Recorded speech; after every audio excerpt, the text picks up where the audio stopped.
There is a specific kind of exhaustion that no one talks about. It is not the exhaustion of doing too much.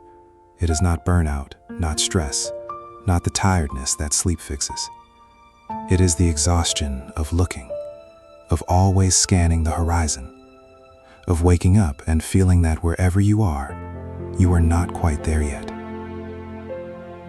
You have felt it, in the silence after a good thing happened and the feeling you expected didn't come, in the strange flatness after you got the job, ended the relationship, moved to the city, lost the weight, and discovered that the gap was still there.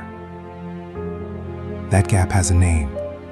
Most people spend their entire lives trying to fill it from the outside. But what if the gap isn't a hole? What if it's a door, and it opens from the inside? Because here's what almost no one tells you.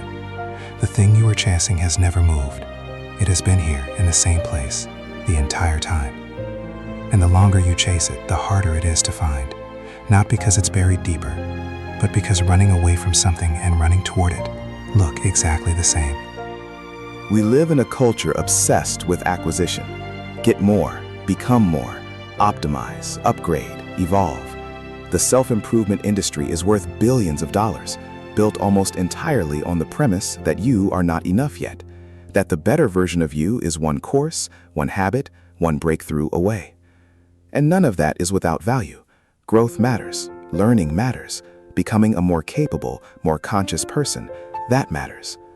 But somewhere in the noise of all that becoming, most people lose sight of something fundamental. They forget that underneath all the versions they've been building, there is already something complete. Not perfect, complete. This is not a spiritual bypass. This is not permission to stop growing. This is something harder than that, and something more useful. It is the recognition that the peace, the clarity, the sense of rightness you've been searching for is not waiting at the destination.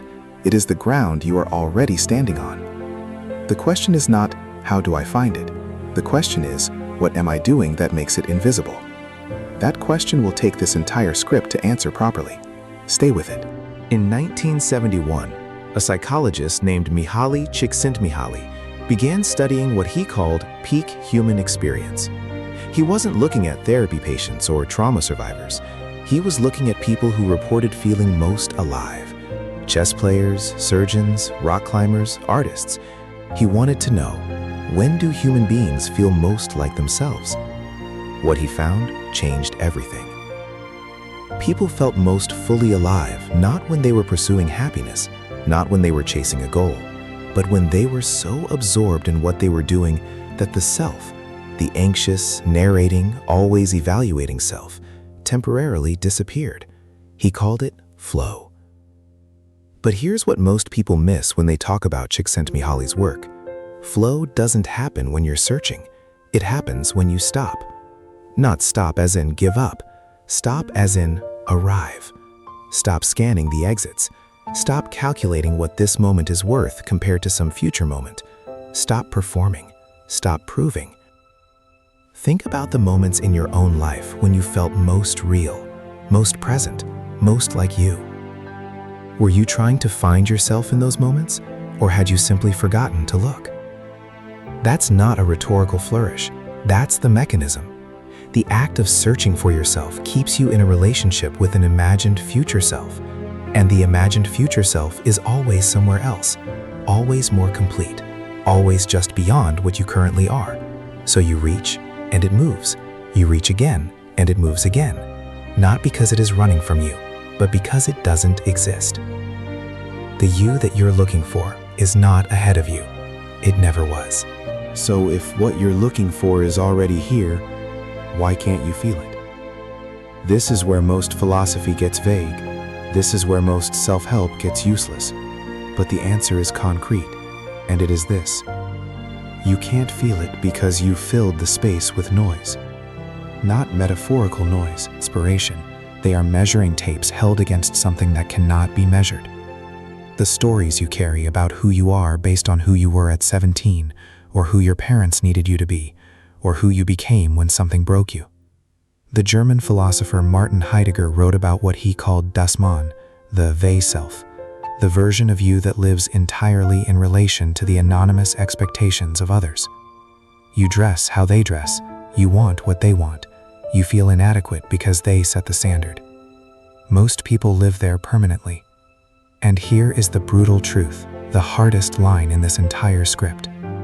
You cannot find yourself by becoming someone else's idea of a better person. All the self-improvement in the world, if it is driven by shame, by fear, by the need to finally be enough for an invisible audience, it does not bring you home. It builds a more elaborate version of the cage. True self-discovery is not construction, it is excavation. You are not building the person you're supposed to be, you are removing what was never yours to begin with. The peace, the clarity, the sense of yes, this is right, it doesn't arrive when you add enough, it surfaces when you stop burying it. That is the emotional peak of everything we're talking about. Let it land. None of this means passivity, and this is the nuance that separates wisdom from apathy. There is a difference between running toward your life and running from yourself. One is motion with roots, the other is motion as avoidance. The question to ask, honestly, without flinching, is, what am I moving toward, and why?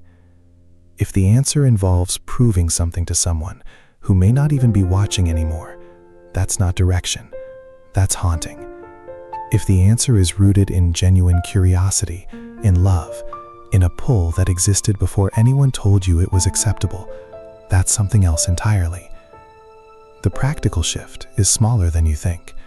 It is not a retreat, not a sabbatical, not a radical life overhaul. It is a daily, repeated decision to stop outsourcing your sense of self to outcomes. You do the work because the work matters, not because completion will finally make you real. You build the relationship because you love the person, not because the relationship will prove you are lovable. You pursue the goal because it aligns with something true in you, not because achieving it will silence the voice that says you aren't enough. This is the difference between a life lived from fear and a life lived from ground. One exhausts you, one sustains you, and the only way to know which you're doing is to get quiet enough to feel the difference. Sit with something for longer than is comfortable. Notice what remains when you take away the productivity, the output, the performance. Whatever is still there, calm, curious, present, intact. That's what you've been looking for. You haven't been missing it. You've been talking over it. Here is the thing about arriving. It does not feel the way you imagined.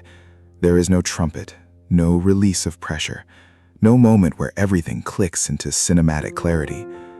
Arriving feels, more than anything, like remembering something you already knew. Like finding a letter you wrote to yourself years ago and realizing you understood then what you've been trying to figure out ever since. The search does not end, but it changes shape.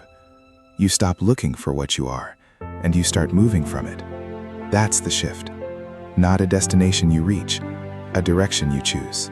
Again, every morning. And the moments of doubt will come. The mornings where the noise is loud and the ground feels thin. Those mornings will still ask you to look outside for what can only be found inside. On those mornings, remember this. What you are looking for is not a feeling you have to earn. It is not a version of yourself that exists on the other side of enough achievement, enough approval, enough change. It is not contingent on what happens next. It is already here. It has always been here. It was here before the searching started, and it will be here after the searching stops. If you found something in this today, share it with someone who's been running a long time. Sometimes all a person needs is permission to stand still. But the truest thing this script can leave you with is not an instruction. It's a reminder. You were never lost. You were just very, very loud.